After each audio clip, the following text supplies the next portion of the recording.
council meeting. Due to the COVID-19 pandemic, Regional Council is practicing physical distancing, and the majority of councillors are participating electronically, while others are present in council chambers. In an attempt to speed things up, we have assigned a mover and seconder, and I will read these out. I will then state the result of the vote. I would like to start out with a land acknowledgement. I would like to acknowledge the land on which we gather today is the land traditionally used by the Haudenosaunee, the Anishinaabe, and the Neutral people. I also acknowledge the enduring presence and deep traditional knowledge and philosophies of the Indigenous people with whom we share this land today. I would now ask the clerk to do a roll call.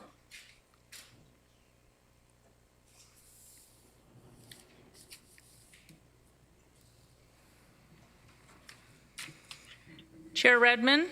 Present. Councillor Armstrong. Present. Councillor Clark. Present. Councillor Erb. Present. Councillor Foxton. Present. Councillor Galloway. Present. Councillor Harris. Present. Councillor Yaworski. Here. Councillor Jowett. Here. Here.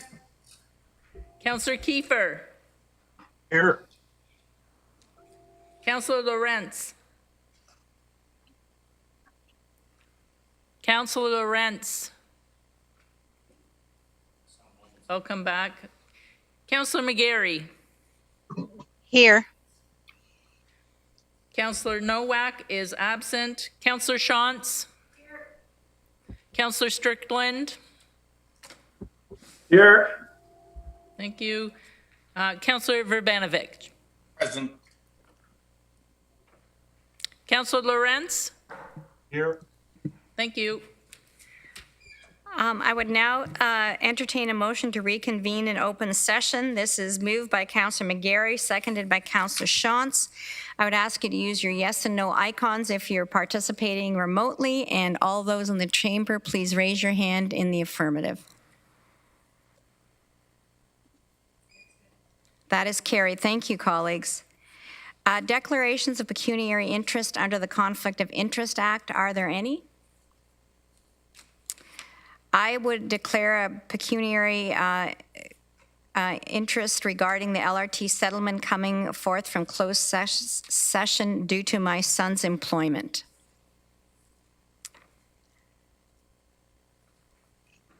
Next, colleagues, is delegations. Before commencing with hearing from delegations, I would like to remind all delegations of some of the guidelines for participation.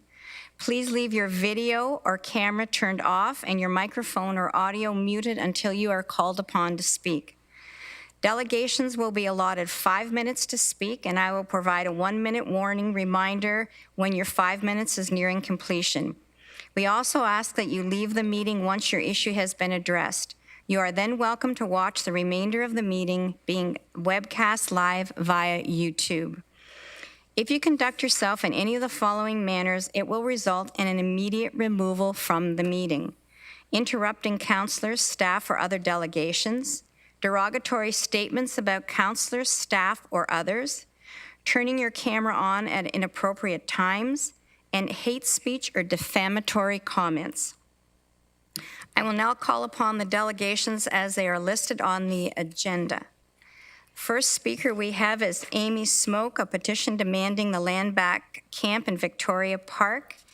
Amy, welcome. You have 5 minutes.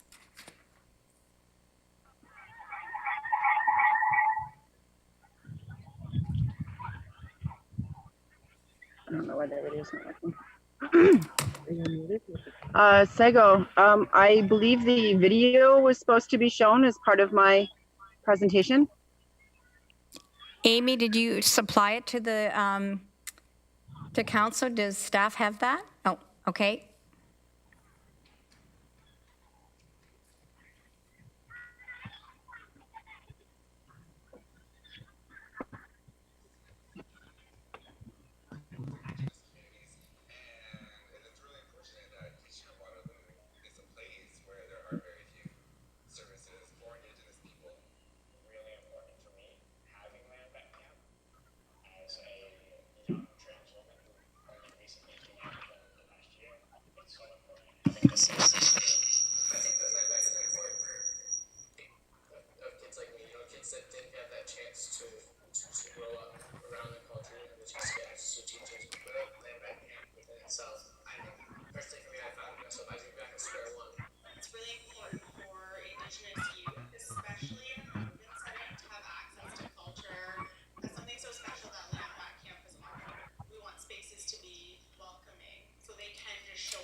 Go ahead, Amy.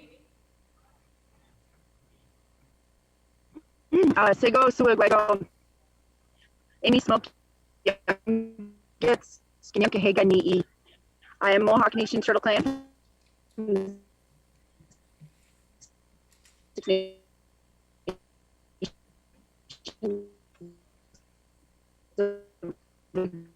Grand River, and I've lived in Kitchener my entire life. I'm a two-spirit mother, planner.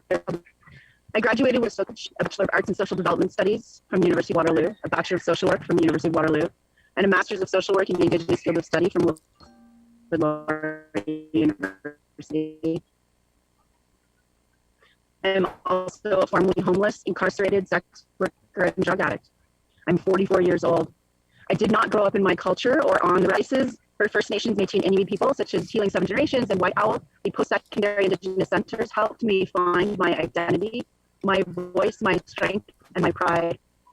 As one of the founders and organizers of OC Kenhionhata, which means Willow River, what settlers renamed the Grand River. I'm helping other First Nations, Métis, and Inuit youth, community, friends, and family find their identity, voice, strength, and pride.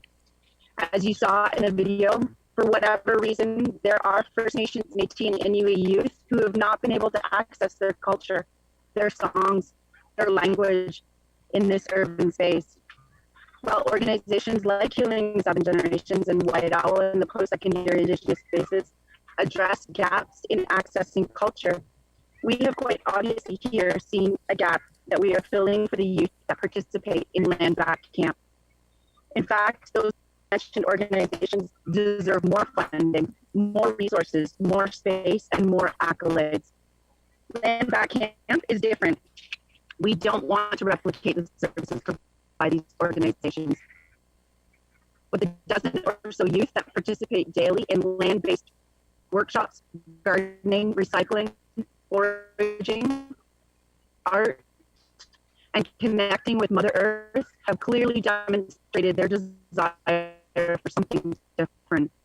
We are Indigenous, two-spirit, Indigenous women, Indigenous youth, led and organized and founded.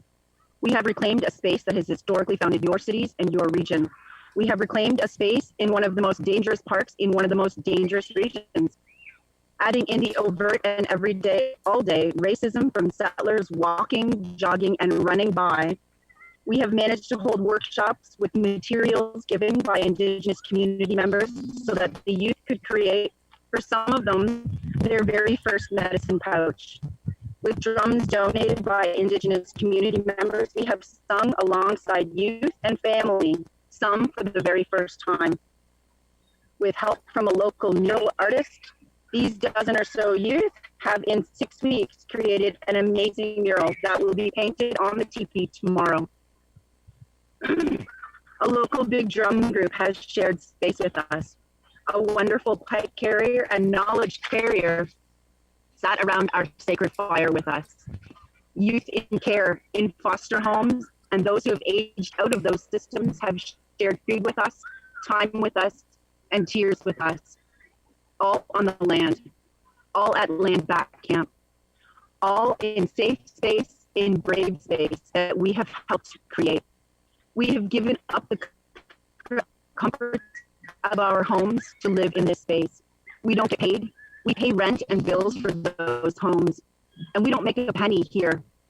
We do all of this because just a day after we set up the teepee on June 20th, some youth showed up to help.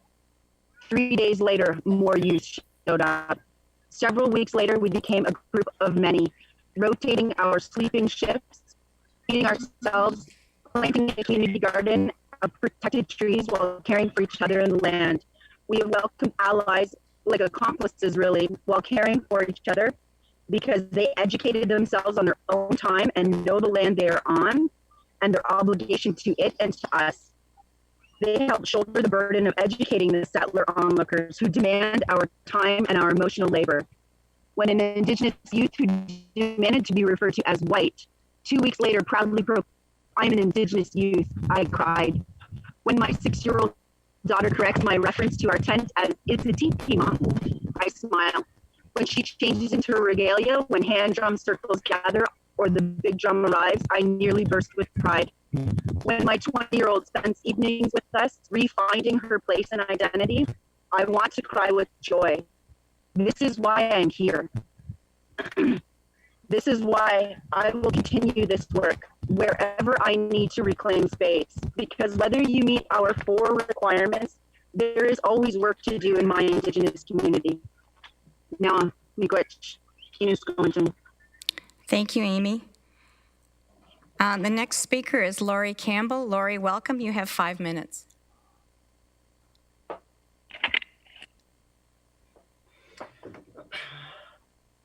My name is Laurie Campbell. I'm not sure what stereotype of an Indigenous person that you had in mind, but let me assure you that I am Indigenous, that I have lived experience as an Indigenous Two-Spirit person, that I have obtained the necessary mainstream educational documentation to prove my expertise by colonial standards, and that although I am still a learner, like all of my Indigenous relations, I carry with me traditional knowledge. I say this because there seems to be a practice in this particular settler community of compartmentalizing these labels or titles as though only one piece can be embodied in any one Indigenous individual. I just want to clarify that this would be an inaccurate assumption. This evening, through the delegations previous and including mine and those coming after, you are witness to that. This evening, we have all chosen to engage centered from being unapologetically Indigenous, and we all embody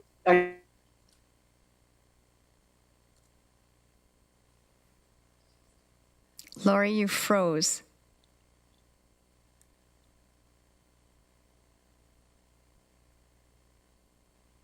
It has been questioned about why delegations have come to the region to speak to council.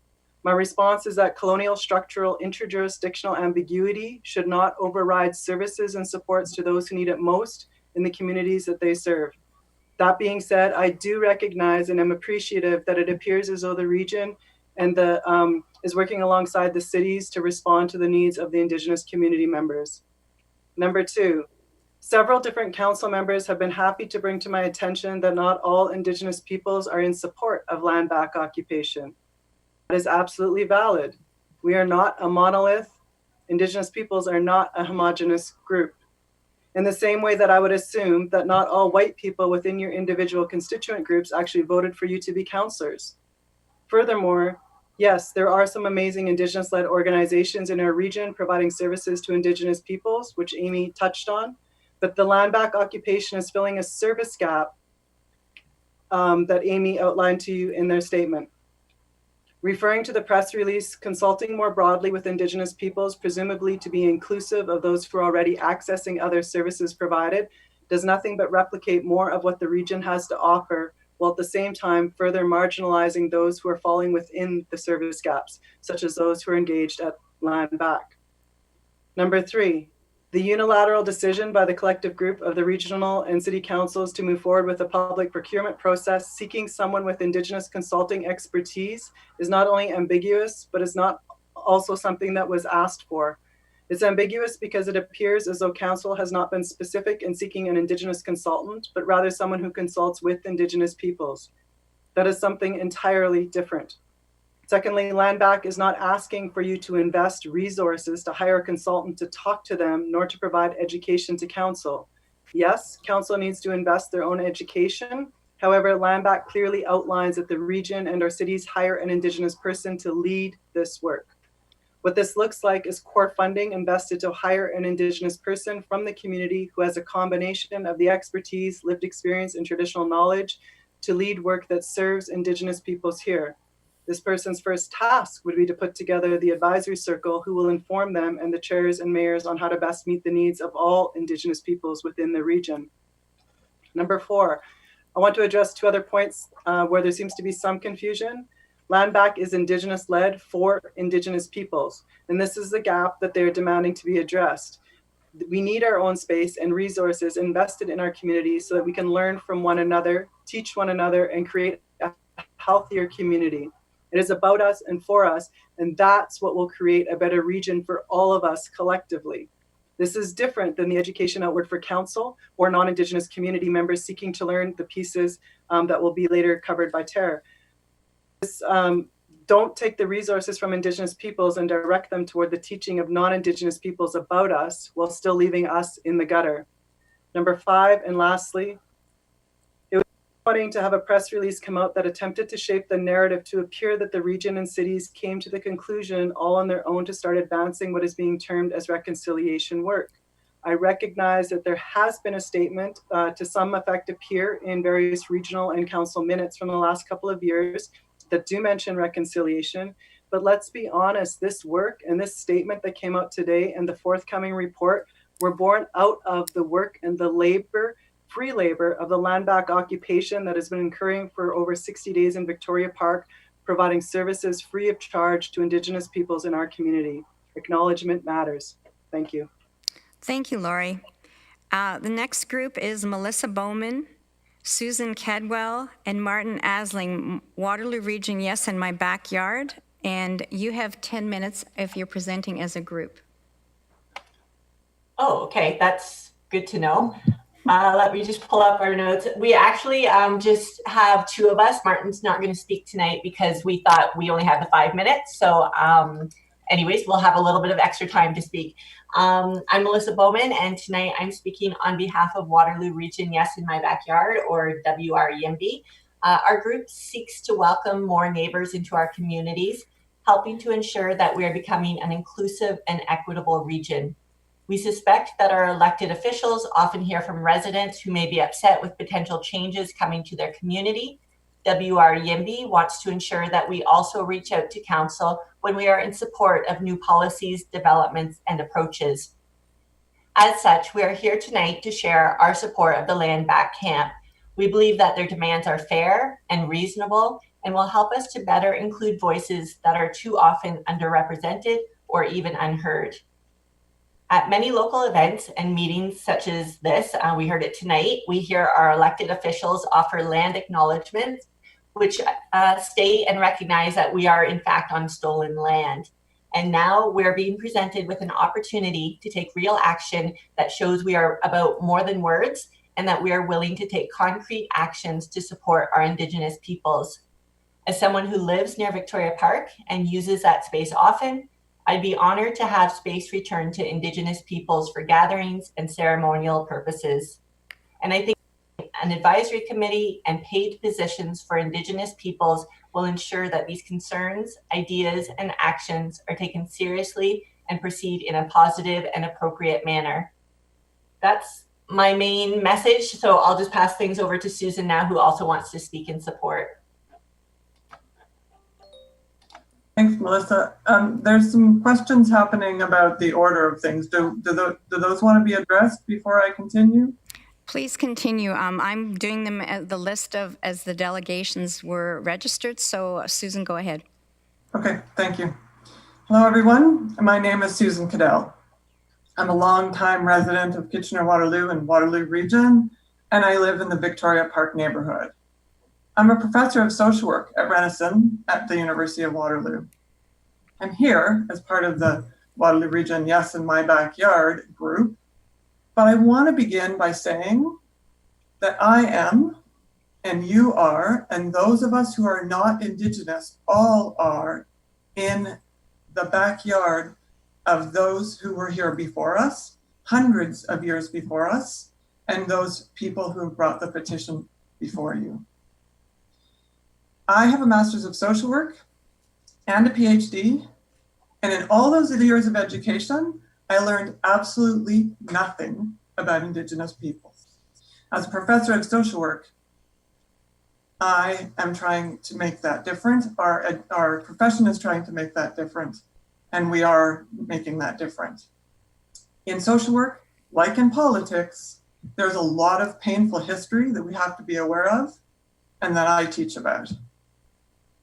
A more visible presence of the Indigenous communities in our area would have the benefit of raising awareness, while the demand to have space for Indigenous communities is not intended for anyone but the Indigenous communities themselves. It does have the added benefit beyond those communities. Education for all of us, whatever our race, whatever our background, is one of those added benefits. I have witnessed that sense of belonging and place that the film refers to, that Amy so beautifully spoke to. I feel privileged to be their neighbor, to be welcomed in their camp and in their backyard. So I've signed the petition to support the land back camp demands. There are only four demands. They're simple, and I wholeheartedly support the community that I'm part of. I am aware that not all the demands are necessarily regional responsibilities because the camp is currently in Kitchener, but it could be anywhere. Because the region of Waterloo is located on lands, as Melissa said, that have a deep history and traditions that many of us are not aware of. Reconciliation is a responsibility that crosses many jurisdictions. I urge you to act upon the demands of the petition and to support them, to support the Indigenous communities among whom we live. These four demands are steps in the right direction. And to paraphrase our Prime Minister, why do this now? Because it's 2020 and it's time. It is well beyond time. Thank you. Thank you, Susan, and I'm sorry that Martin didn't join us. The next speaker is Terre Chartrand, Indigenous Rights, Indigenous Contemporary Presence, Indigenous Histories in Waterloo Region, and the Demands of Ose Kenhionhata. And Terre, welcome. You have 5 minutes. Thank you, Councillor Redman, Chair Redman. Hi, I'm Terre Chartrand. I'm Algonquin Nation Crane Clan from Kitchissipparini. I'm an artist, co-organizer of Land Back Camp. I'm a land defender. I have a background in technology. I've won many grants and awards as a visual and inter-artist in Waterloo Region. I'm also an Anishinaabe person who lives in Waterloo Region under the Dish with One Spoon Wampum Agreement. So I have a question for councillors, and of course I don't expect you to answer, but maybe ask yourselves, how many of you can name more than 5 Indigenous sites in Waterloo Region? How many can name over 10? Can anyone on council name a ceremonial site in Waterloo Region other than Land Back Camp? Did you even know that Land Back Camp is a ceremonial site? In the youth project, Young, Our Home, a project that took place over the last year and a half in Waterloo Region, youth, Indigenous youth from Waterloo Region have identified over 15 sites, both historic and contemporary. In the time that Young, Our Home, in a project, at least one of those sites has been closed for good, a ceremonial space in Waterloo Region.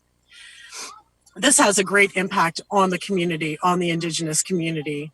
Youth who have been separated from family and home work in these spaces. They create infrastructure, they create community, they create family. And then when these sites are closed, they are severed from this all over again, deepening their trauma. We are at the whim of the landowners.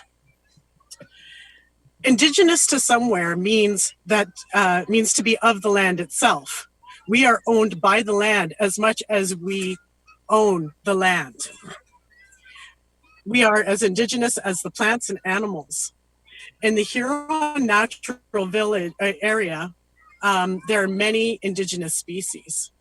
And yet the Blandings turtle is more recognized as an Indigenous being to the space than the deep history of Indigenous people in Waterloo Region. The erasure extends to the lived experience of Indigenous people in Waterloo Region today. And we have heard at the camp that people weren't even aware that there was an Indigenous community here, or a deep history and contemporary presence of over 20,000 First Nations, Métis, and Inuit people. We are diverse, representing many nations, many cultures, and never a monolith. In ways of life experience or even opinions on contemporary. Indeed, in this, for myself and what I have learned through this land under the great peace in our own agreements with the Haudenosaunee. We do this in harmony with the land and all we share in this space. Under your settler laws, we are not occupying. We are not protesting. We are not taking over anything. Since this land emerged from the ice and water, we have used this land in harmony with all else. We have made peace and treaties with each other. We have tried to do it with settler nations as they infringe on every possible space, turning the sacred into resources. And indeed, in this reclamation, we do so in full legal agreement with your own paperwork under which you have tried to bury our ancestors. You cannot remove us from this space any more than you can remove the willows from the waterways. Erasure is a tactic of genocide. Much like the destruction of any living on the land, the ignorance, erasure, and suppression of our cultures and connection to the land, like any other attempt at extinction or annihilation. And in this, Waterloo region is fully culpable. We're not asking simply for waiving of fees or land use as one would for a family picnic. We are demanding our sovereign treaty rights as Indigenous people, rights guaranteed in our own agreements, as well as the Ontario Human Rights Code, the TRC, through UNDRIP, through the Murdered and Missing Indigenous Women Summary Report, through Feathers of Hope Report, and your own moral obligations as the corporations of your municipalities to honor these agreements. If you are not familiar with these agreements, I urge you today to start reading. Before you today stand 3 educated Indigenous people with diverse lived experiences, and yet in your own documentation and media, our education and labor by our actions continues to be erased. The reasons we put our body on the land in this reclamation are illustrated in the lack of acknowledgement that these conversations would not exist by your own motivation outside of our actions. Consultation is not consent, nor is consultation with others who are not in this space addressing the gaps we are filling with our own reclamation. Consultation must include us. It must include Land Back Camp and the women, Two-Spirit, and youth who have initiated and committed to the 60 days of ceremony. You perform a land acknowledgement at the beginning of every session and meeting. It's time to put action behind your words. It's time to put action, it's time to truly acknowledge the land and the Indigenous people who live here. Thank you. Miigwech. Thank you, Chair. There had been a request by the delegations that we hear all of them before we did any questions, so I'm just going to ask, does anyone have a question? Councillor McGarry, you have a question. Do you want to address it to a specific delegate?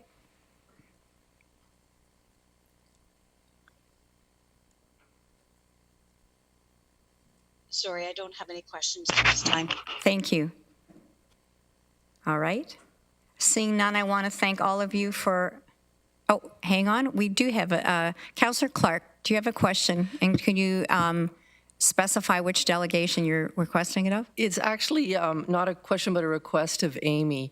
I had a hard time hearing her. She kept cutting in and out. And I'm wondering if she has her material in a way that she could share. If she wouldn't mind doing that, I would appreciate it. Thank you. Yes, Amy, you were in and out, and I didn't want to interrupt you and say maybe if you turned your camera off, it might have helped, but we did hear parts of it. So if you could share it with us, that would be great. How would you like me to share it? Do you have anything I written can take down? pictures of what I wrote. That would be perfect. If you could send us what you wrote, Amy, that would be really helpful. Thank you. Thank you. I can do that. Okay, that would be great. Yeah. And now we hear you just fine. It was just when you were speaking before. Okay, thank you all very much. Important issue, and as you've acknowledged, there's an RFP that has gone out today that is looking for Indigenous expertise to help us as we move forward on our path.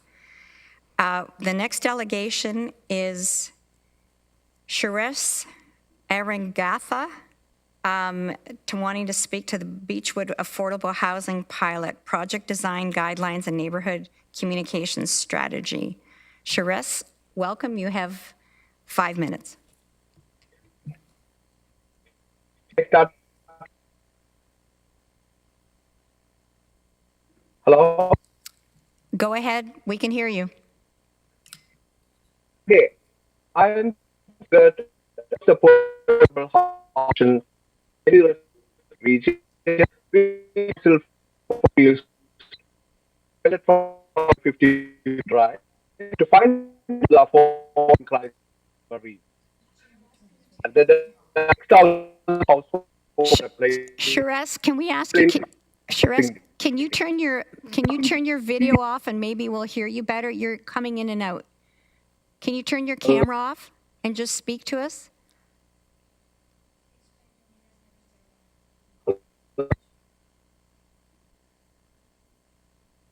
Did we lose him?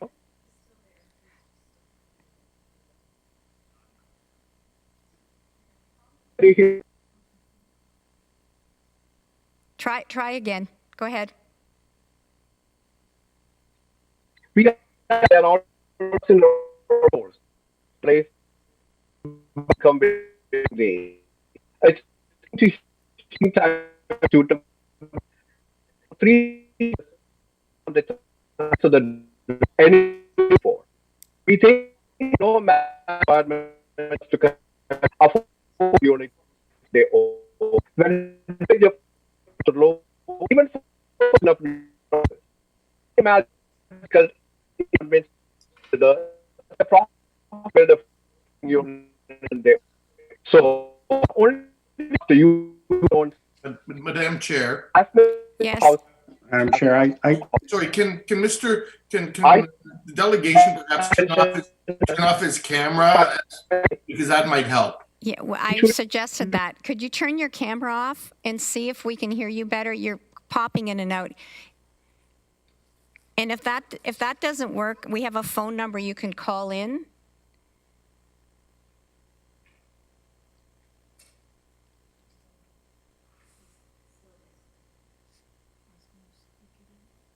Suresh, can you start speaking and don't turn your camera on and we'll see if we can hear you better?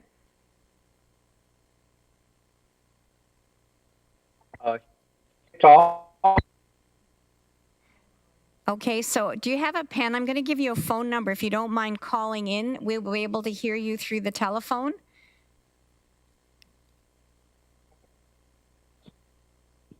So the number would be 1-587-328-1099.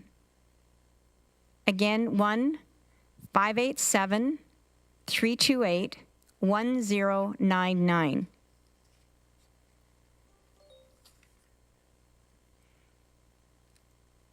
Oh.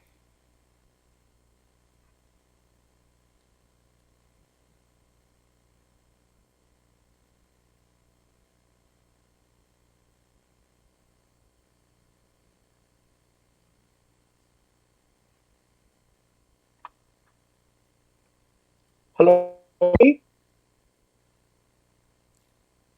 Can you continue talking? We'll see if we can hear you better this time.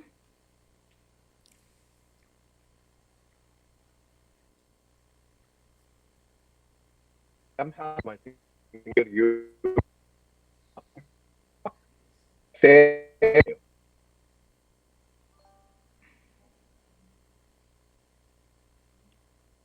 Has the delegation phoned in on a phone line?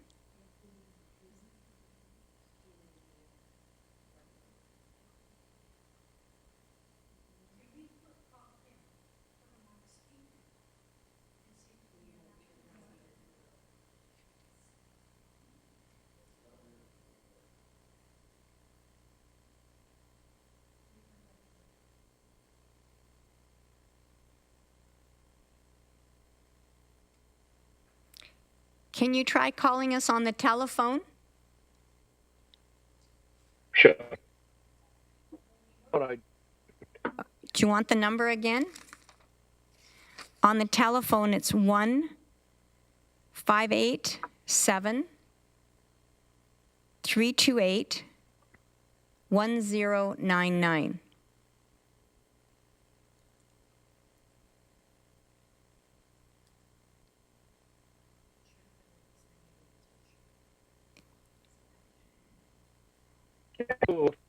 right? You can know that. If you go to the email invitation that you got from the region, that phone number should be there.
Do we have contact now?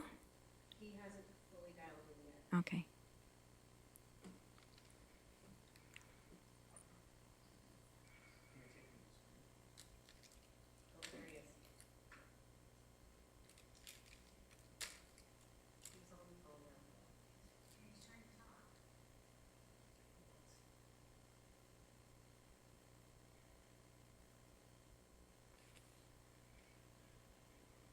Hello? We can hear you now. Okay, fine. So should Go I ahead. start from the first thing, or I can continue? Start from the beginning. We'll start your time now. thank Go you. ahead. Okay, thank you. So I'm Suresh Arangath, and a strong supporter of affordable housing solutions as any resident of our region.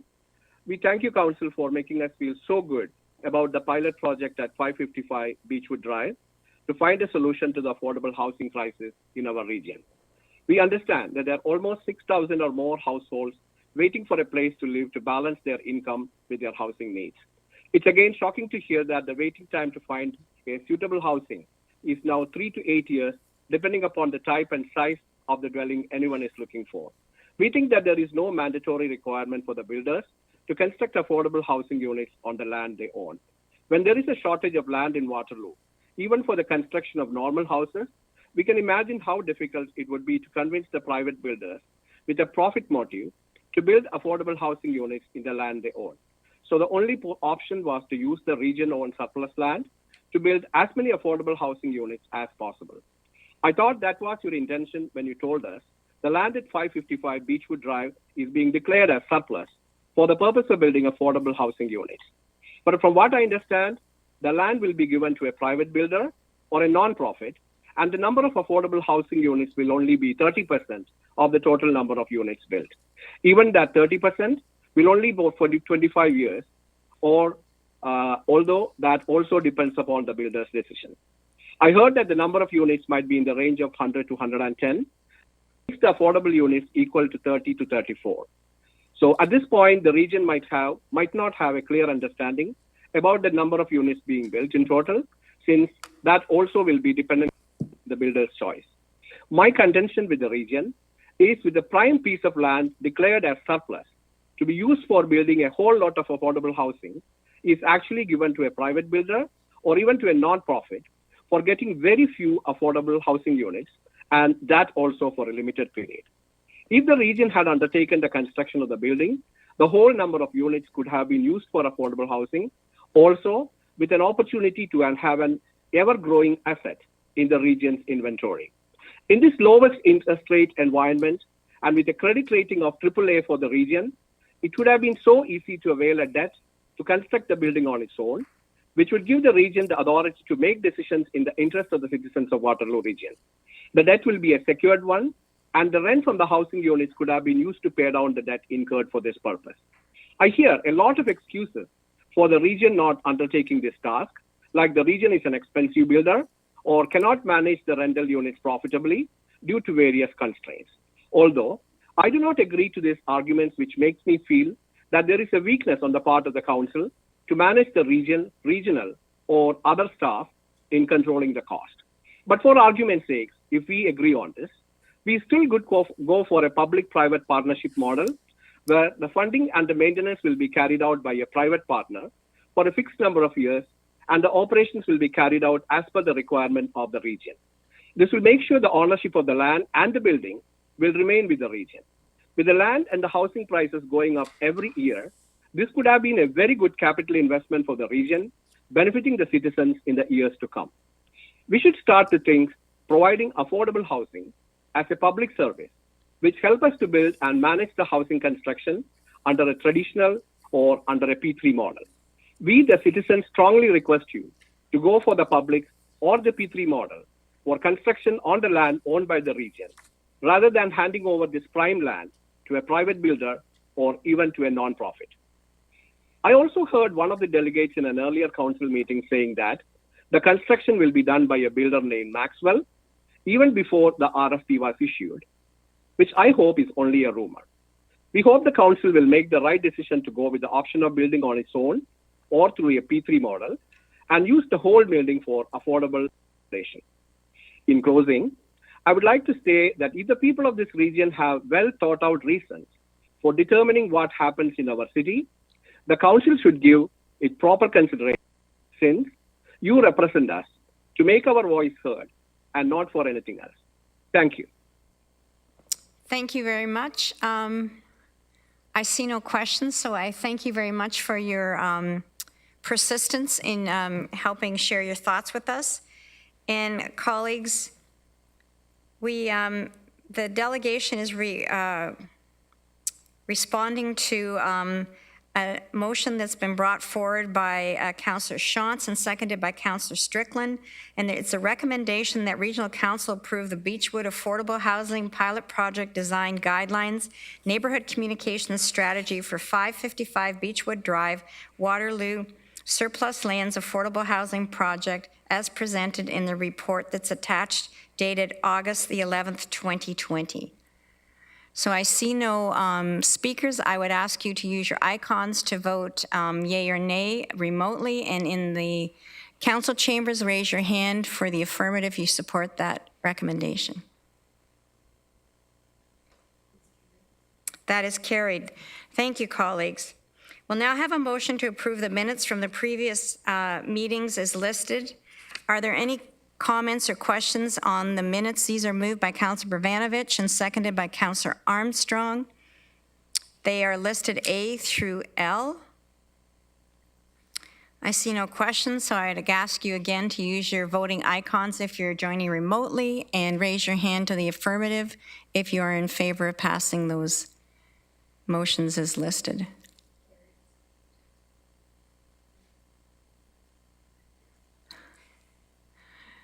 The vote in the chamber started to look a bit like a wave for those of you who aren't here. That is carried. Thank you, colleagues. Under communications, you should have all received your package, your addendum packages distributed electronically.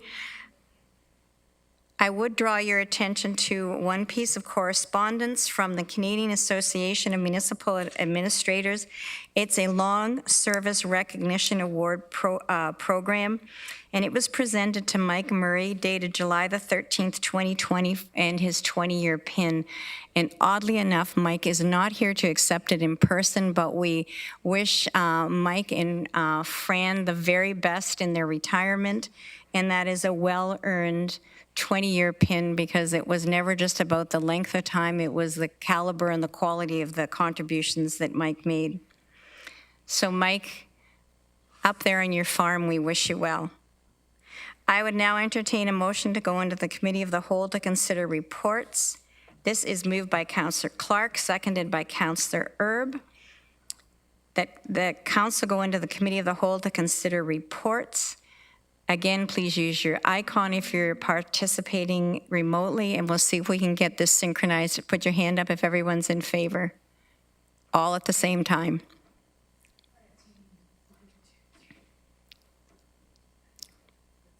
That is carried. Thank you, colleagues.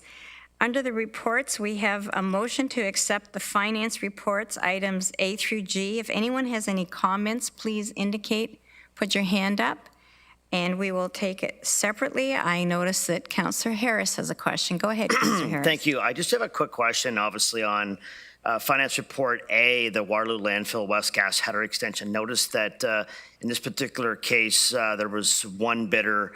Although the project was awarded and is under budget, I'm just wondering, there was some correspondence in the report that indicated when regional officials did reach out to the other bidders, they had indicated that they couldn't meet the timelines.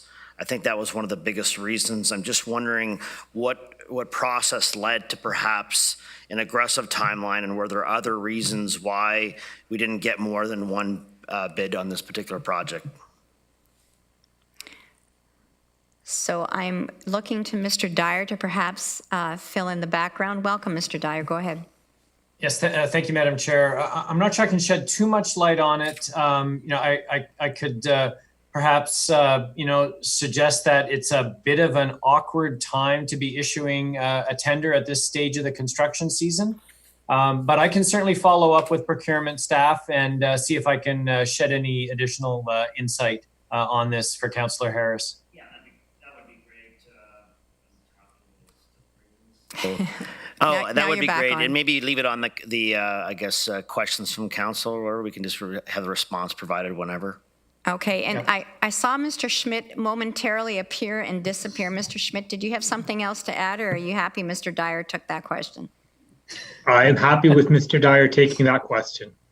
That's great. I see no more questions. I thought I saw Councillor Strickland, but he disappeared. So seeing no other questions, it has been, these reports are moved by Councillor Foxton and seconded by Councillor Galloway.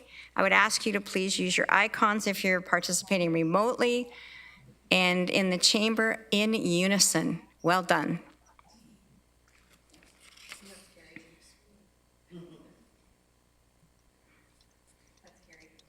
That is carried. Thank you, colleagues.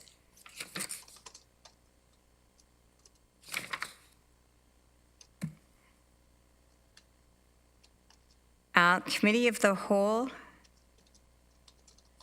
We did A through G. I would just point out in passing that G was a recommendation that we extend thanks to the Premier of Ontario, the Minister of Municipal Affairs and Housing, and the Minister of Transportation for funding provided to municipalities under the Safe Restart Agreement. That was very good news. Committee reports. We have closed Committee of the Whole distributed separately. We would now start on a vote to accept the Committee of the Whole summary. Item 2 was dealt with under delegations. There is a closed item from Committee of the Whole of last week. This is moved by Councillor Harris and seconded by Councillor Jaworski. And it's a summary of recommendations of the Committee of the Whole that was presented by Tom Galloway as chair of that committee, and goes on for a few pages.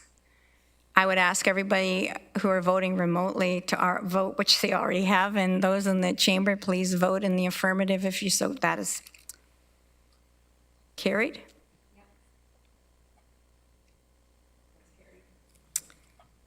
There are 2 items from closed council on August the 20th, 20 to be presented.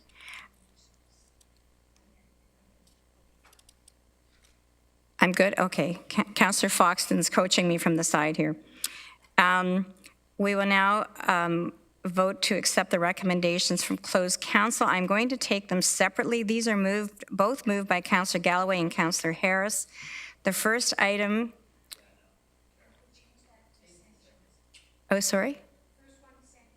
Oh, the first one is moved by Councillor Shantz and seconded. Sorry, who's seconding it? So it's moved by Councillor Galloway and seconded by Councillor Shantz. I would just like to point out that I recused myself for this part of the meeting and nobody updated my notes. So this is to accept the liquidated damages with Bombardier. So I'd ask all those in favor to please use your icons. If you, sorry? Councillor Harris would like a recorded vote. Okay. Oh, we're not going to record this vote other than to take note that Councillor Harris is opposed to this motion. So I would ask anybody voting remotely to use your check marks and X's, and anybody in the chamber, obviously Councillor Harris is voting against, anyone voting for. Thank you.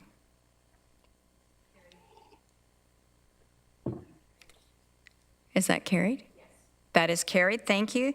The second motion is moved by Councillor Galloway and seconded by Councillor Shantz, that the regional municipality approve the tentative memorandum of settlement with Unifor on behalf of the members of Local 1106 for a 3-year period from January 1st, 2019 to December 31st, 2021. I see no speakers, so again, use your icons if you're participating remotely, and those in council chambers, please signify yes. Thank you. That is carried. Thank you, colleagues. Chief Administrative Officer, Mr. Lochner, do you have anything you would like to report at this time? Nothing formal other than to say that in my first few weeks, I've really appreciated the opportunity to visit staff.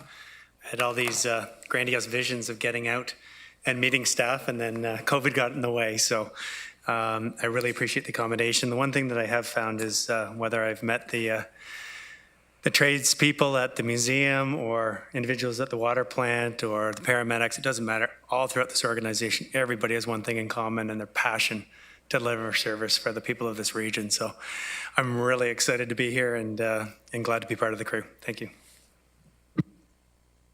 Thank you. Regional Clerk, other matters under Committee of the Whole? No? Councillor Foxton. There we go. The water services financial that came up, if there is any way that that can come to, as you know, water services are only provided to North Dumfries and Wellesley through the region. But I would like these reports to come to our councils so they can see what's going on as well. Is there any way we can make that happen to keep my council fully informed?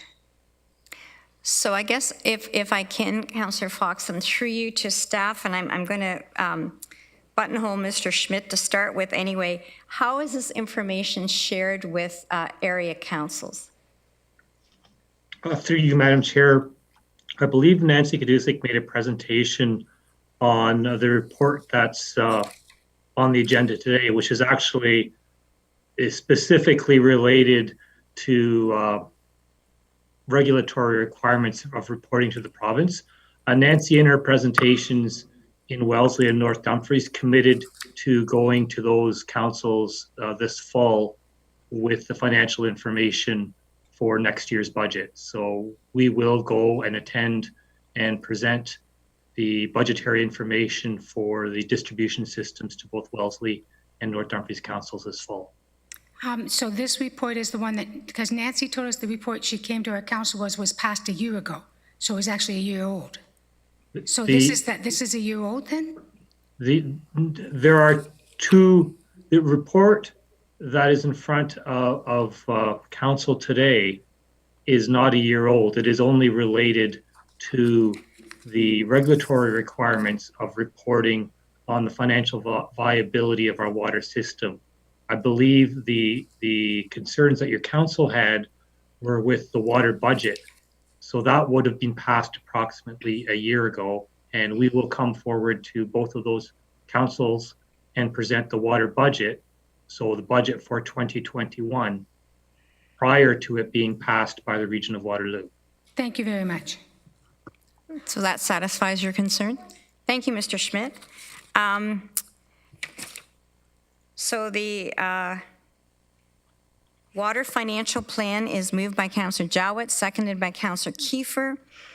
The recommendations are as written, and again, I would ask you to use your yes and no icons if you're participating remotely, and all those in favor in the chamber, please signify.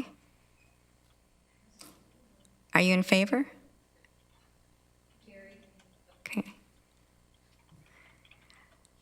Thank you, that is carried. Next, we have a recommendation from the Ad Hoc COVID-19 Economic Recovery Committee. I would call on Councillor Strickland to bring forward the recommendations. Councillor Strickland, you have the floor.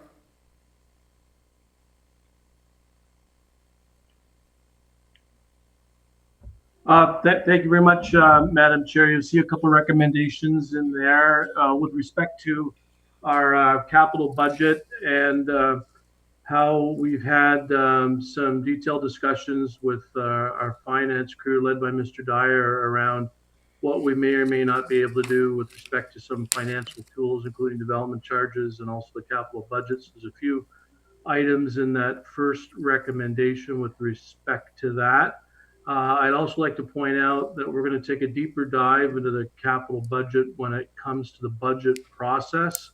We've asked staff to go back and take a look at our 10-year capital forecast with an eye on potentially prioritizing capital projects that have the greatest economic multipliers. So staff are going to take a look at that, and that's going to dovetail into our 2021 budget process, which we're beginning in earnest in the next few weeks.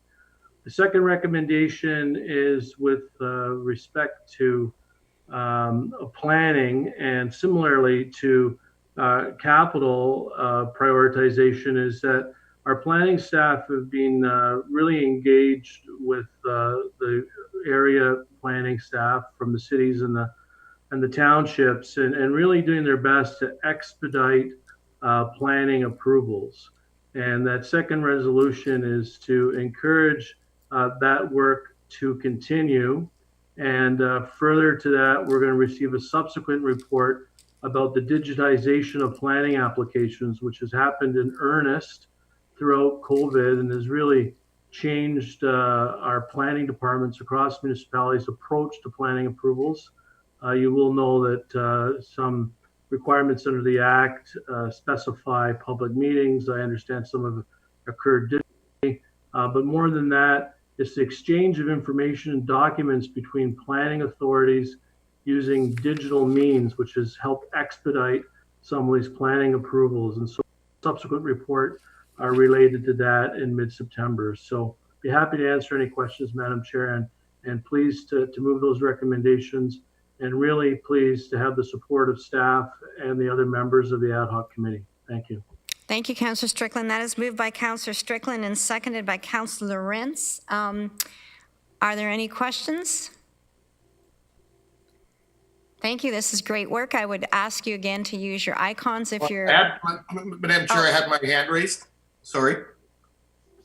Not on my screen, but I'll take you at your word. Go ahead, Councillor Vrbanovich. Okay, I don't know. Thank you. I don't know what happened there because it was on mine and it's just been lowered. I do want to thank the committee for the work that they've done and the recommendations that are coming forward. I know in the city of Kitchener, we actually undertook a review of many of our processes as one of council's priorities prior to COVID. And during, and in fact, have already implemented a number of those recommendations. And in fact, on the whole digitization piece that you spoke of, Councillor Strickland, was made it that much easier for us in that transition during the COVID period. So that is a process we're continuing to undertake. There was, I think, 3 phases to it. All it's being led by Justin Reedman, our general manager, and look forward to making additional changes going forward. So thank you. Terrific. I see no other speakers. So I'd ask you to, if you're participating remotely, please use your icons. Councillor Vrbanovich, your hand is now up. There you go. It must just be delayed. And in the chamber, all those affirmative, that is carried. It is carried. All hands on deck for Councillor Vrvanovich. Motion for the Committee of the Whole to rise and Council to resume. This is moved by Councillor McGarry, seconded by Councillor Shantz. I would ask you to vote with your icons, yes or no, and in the chamber.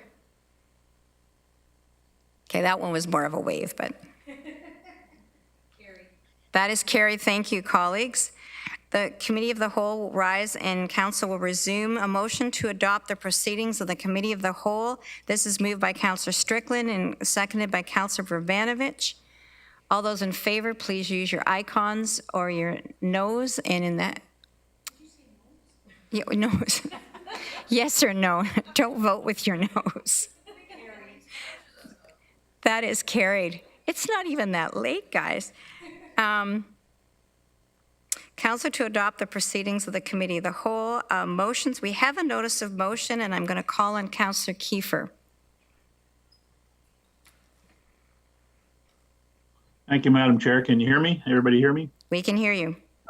Do you want me to read out the motion or make some comments before that happens, or when it's on the floor, or do you want me to deal with that? Well, why don't we put it on the floor? So it's moved by Councillor Kiefer and seconded by Councillor Jowett. So do you want me to read it, or you can read it and then you can make your comments, Carl? You can read it, that's fine. All right. Whereas the Region of Waterloo strongly opposes all forms of racism, and whereas the Region of Waterloo is committed to advancing the work of the community-led anti-racism advisory, and whereas the Region of Waterloo's strategic focus prioritizes healthy, safe, and inclusive communities that enhance community safety and well-being in Waterloo Region.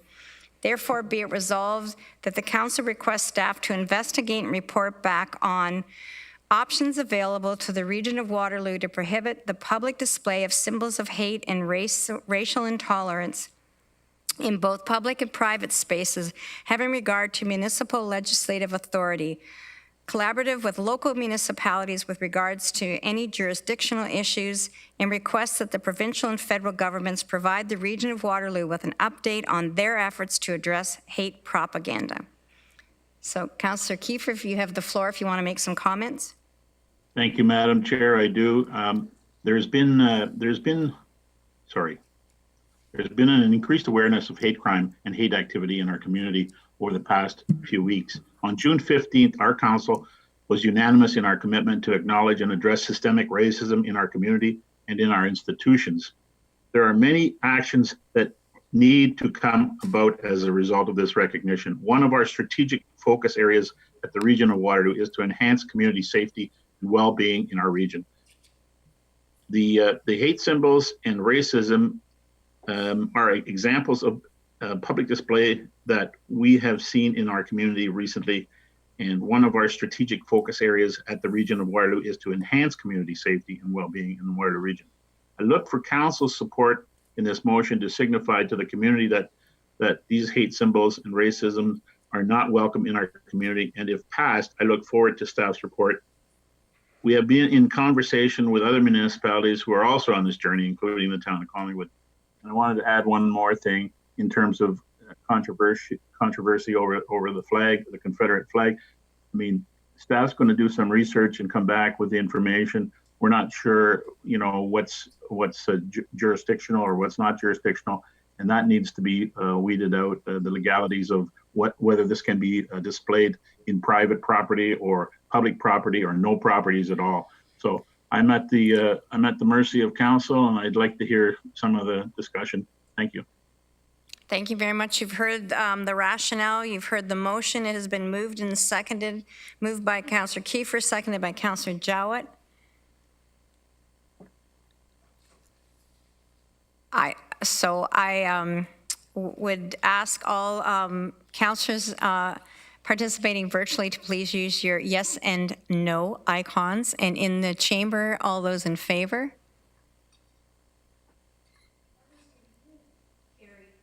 That is carried. Thank you.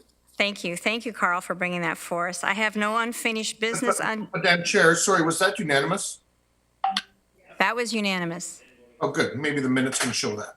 Okay, unanime. Under other business, we have streamlining council processes and improving report preparation. Mr. Lochner, do you want to speak to this? Or do you want just to jump in with Rod? Okay. Mr. Regier, would you like to take the floor? Sure. Thank you very much, Chair Redman. Council will recall that about a year ago, we took some initiatives to change the scheduling of council reports in order to allow councillors and the public to have more time to digest the information, extensive information that's provided on a regular basis to council through the to facilitate the decision process.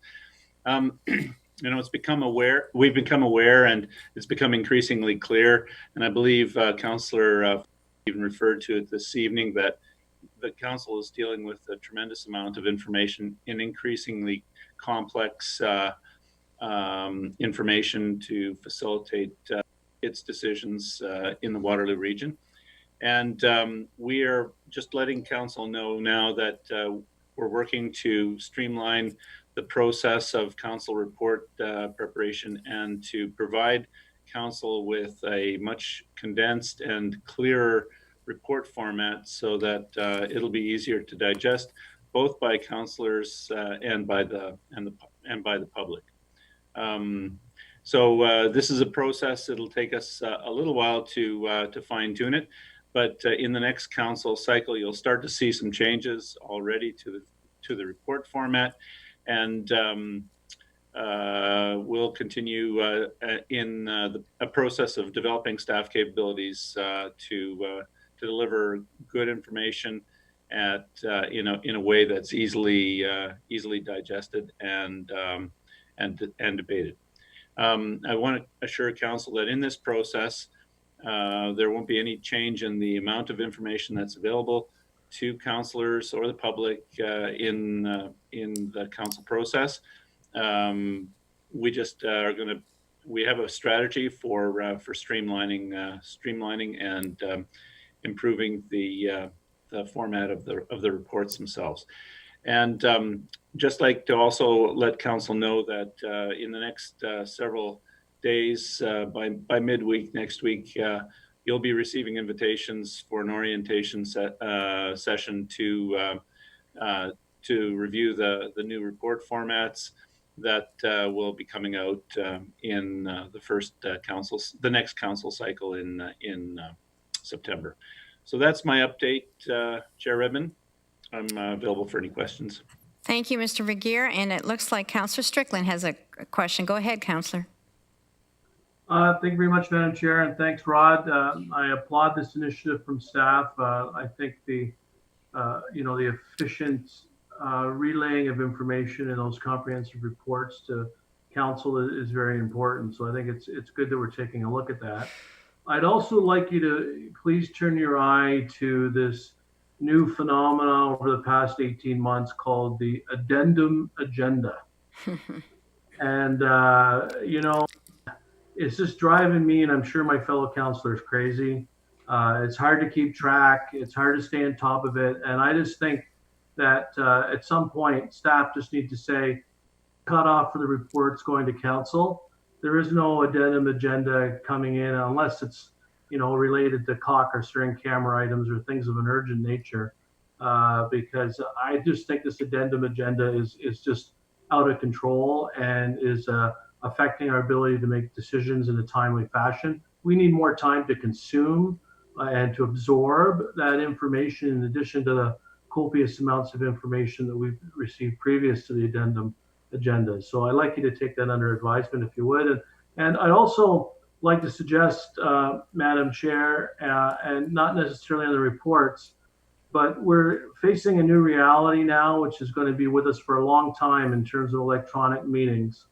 And I think it behooves us to look at our procedural bylaw and see what we can do to better construct these meetings and our procedures so that we can avoid the 10 to 12-hour meetings. It's important for us to have, regular meetings and informative meetings, but I also think given the new reality of public engagement, which is really good, we need to look at ways in which we might be able to handle that better from a procedure point of view. So those are my comments, and thank you very much.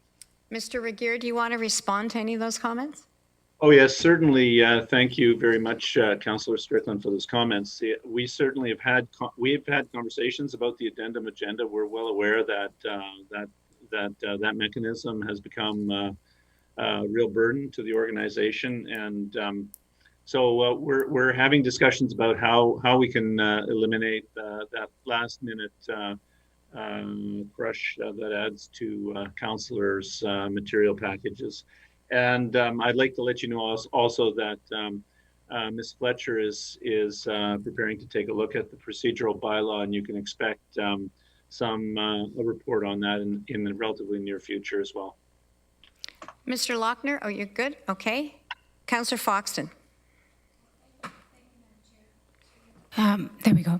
I was going to piggyback on Sean's, actually, that was having 12-hour meetings are too long.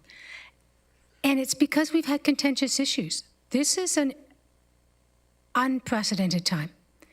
So if we are going to deal with large members of the public speaking and very important social issues, nothing else should be on that agenda. Because number one, we're all so focused on the issue. And I feel we don't do our due diligence to the rest of the agenda.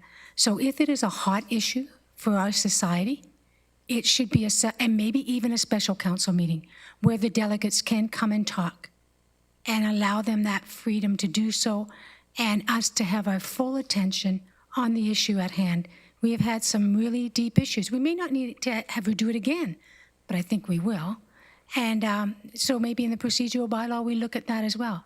That if it is a publicly issue that the people want to speak on, we have a special council meeting or a separate meeting on those, and we deal with normal council's procedural stuff at a regular meeting.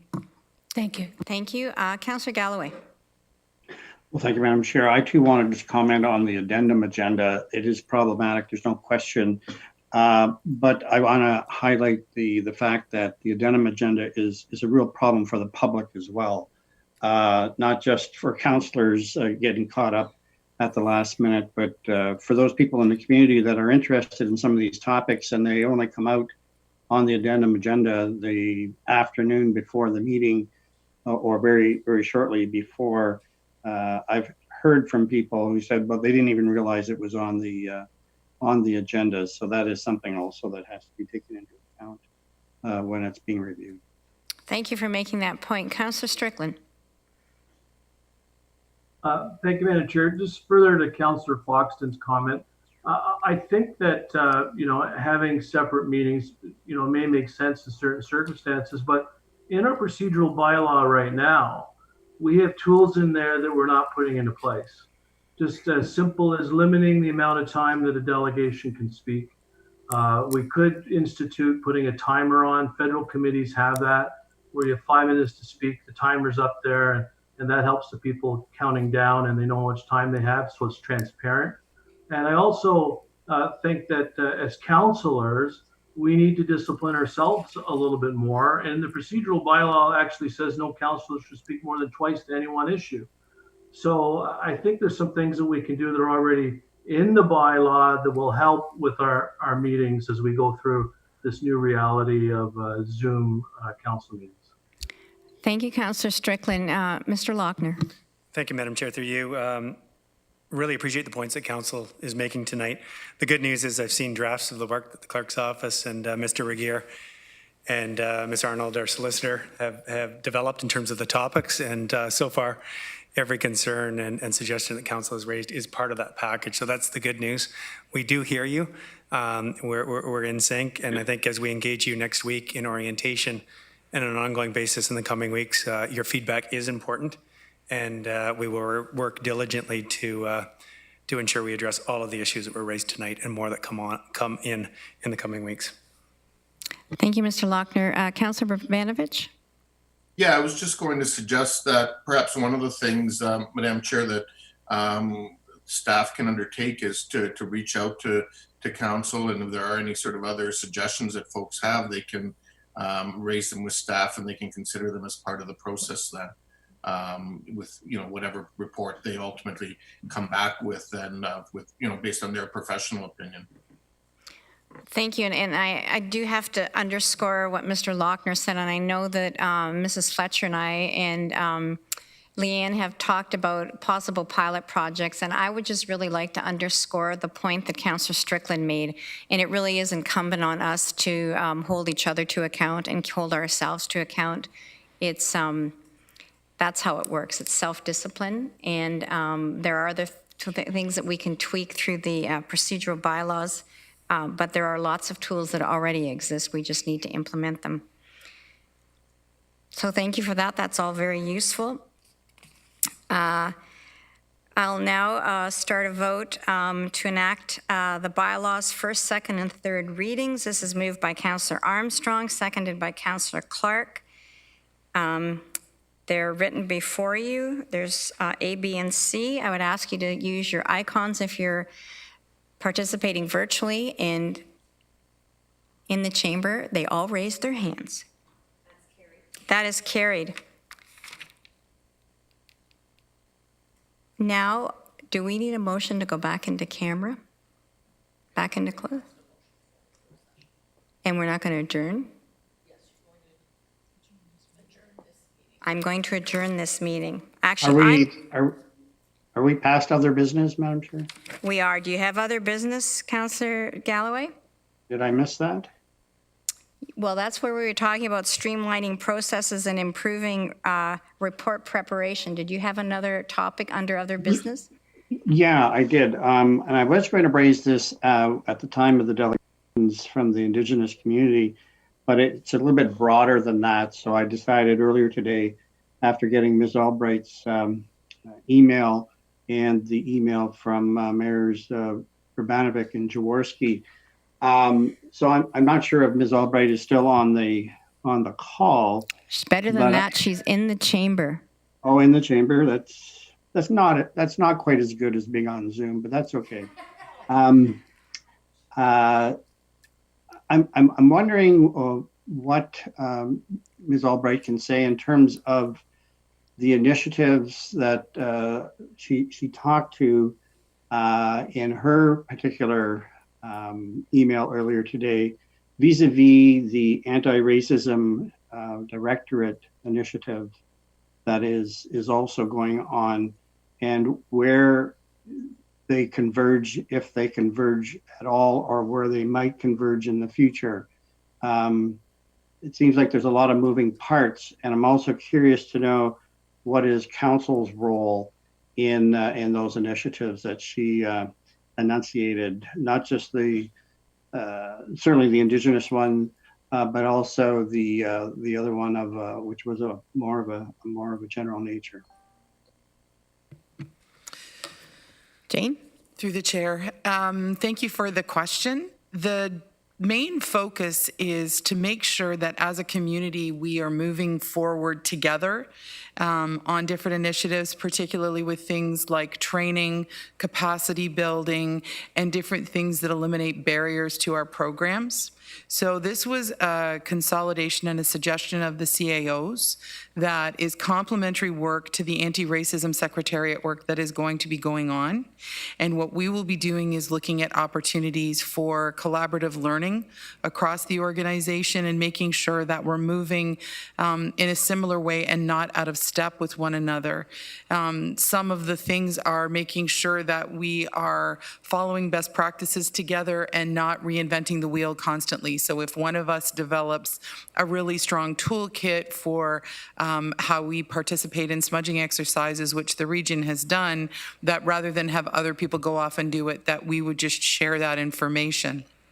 Part of what we are recruiting the consultant for is to help direct how we consult with primarily our urban Indigenous community, but as well, the other communities that we serve. And try and to ensure that we are meeting their needs and having those very solid discussions. For the diversity group, it is very similar, but will be focused more on joint learning for council as well as for staff. and participating with different groups. It's much broader, so it encompasses the anti-racism piece as well as accessibility, LGBTQ2 training as well. So it's much broader. And a lot of the municipalities already had work very well underway. And so we wanted to capitalize on what was already happening and share with one another. Our objective to engage council would be, as we come up with different ideas that have broader policy impacts, we would come for council approval. And as we do things that are, primarily focused on staff, we would be including that in updating reports so that staff can keep council aware on the activities that are moving forward. There's a very strong sense of collaboration at the table. A lot of people sharing the different activities that they've already done. And so that's the intention of the two groups. I hope that's helpful. That's quite helpful. I'll be interested to see how the various initiatives could possibly converge at some point. But more specifically on the procurement process for the Indigenous consultant, I guess. It says that it's a joint effort of the region and the city of Kitchener. So does that mean that both purchasing departments are doing the procurement process, or is one doing it on behalf of everybody? So we are doing it on behalf of the entire group. The group itself is City of Kitchener and the region. We're co-leading the project and the program, and we'll be doing joint program management, project management for this, but all of the municipalities will be participating in the funding. We're still working through the logistics of some of that, but it made more sense to have one organization do that procurement, and we elected to do, it was decided that it was probably easiest for us to do that at the region. And I will confess, I am not really great at writing RFPs, so I was very grateful to Ms. Evans and her staff. Well, in regards to that procurement process, I think what we've learned in the exercise we had with the anti-racism town hall and the process that we've undertaken in terms of establishing a secretariat, that we need to consult with the community that's affected. So are we engaging people from the Indigenous community, such as some of those we heard earlier tonight, in the procurement process to help and guide the writing of the terms of reference or the actual selection process of the consultant that would undertake the work? What we've learned is that I think one of the learnings we've had so far along the way is that it'd be much better accepted if the affected community, the marginalized community, is actually involved in the front end of these processes. Through the chair, we sought recommendations from the Wellbeing Waterloo Region Indigenous Advisory Circle on those who they could recommend that we could engage as part of the procurement process and the evaluation committee. I can't name them because they have not been formally requested yet, but we will be using them. One of the things about the RFP that was quite unique was that the terms and conditions and the deliverables are quite broad, because we very much wanted the group that will be advising the committee to be able to provide recommendations on what that process and what the consultation should look like. So rather than saying, for example, we need 15 consultations, we are asking how we will be engaging with the local community and how that will happen so that they can guide us, and we're not doing it in our traditional consultation fashion. So we will be engaging with the community very strongly, and we've talked about formal engagement for the evaluation committee on the RFP. Okay, well, that sounds encouraging, but I just want to emphasize again that in order for whatever the outcomes are of this effort, and I look to those, their veracity and their acceptance will be determined to some extent by the marginalized communities that we're trying to.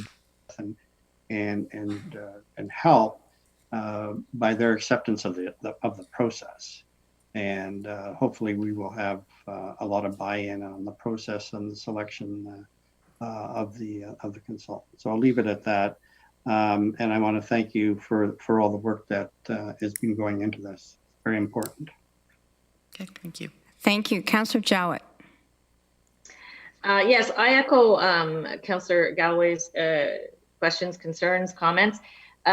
So after the update we received while Colleen, Sergeant James was helping us, are we now moving into a different stage, or have we taken those recommendations and we're moving forward with them, or are we changing the process that we were starting to see come to fruition, or where are we with that, Jane?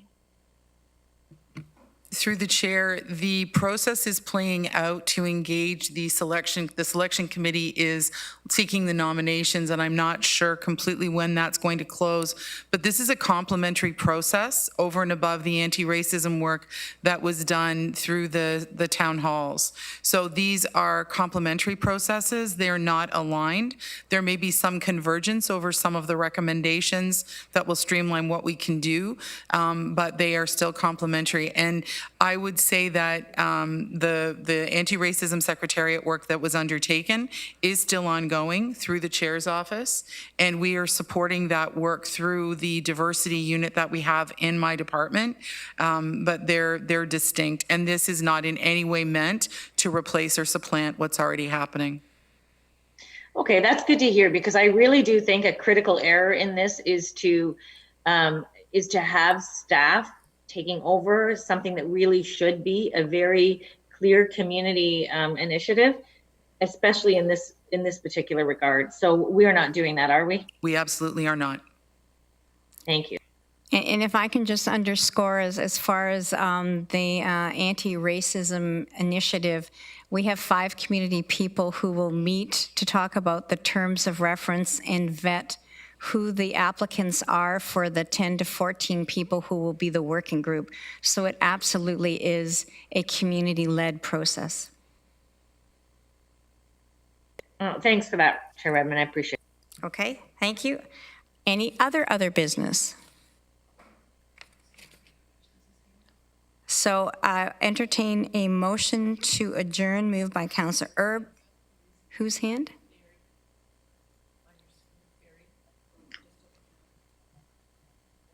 Barry, is your hand up? It was, but I took it down. Okay.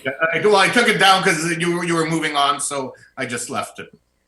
Would you like an opportunity to speak, Councillor? Sure. Well, no, I was just going to. He doesn't. I was just going to add there was a lot of good comments made. I think it's also worthwhile for regional council to note that the various lower tier municipalities are also doing some of their own work in some of these spaces as well, and that work continues as well. And there will be no doubt opportunities for some of that to converge at various points in time as we move forward. Okay. Now I'm going to entertain a motion to adjourn, moved by Councillor Erb, seconded by Councillor Foxton. Please use your buttons for yes and no, and all those enthusiastically voting in favor in the chamber. Carried. That is carried. Thank you for those of you who are tuning in. I would ask council, you get a 5-minute break, but come back. We still have some more items for closed. Thank you.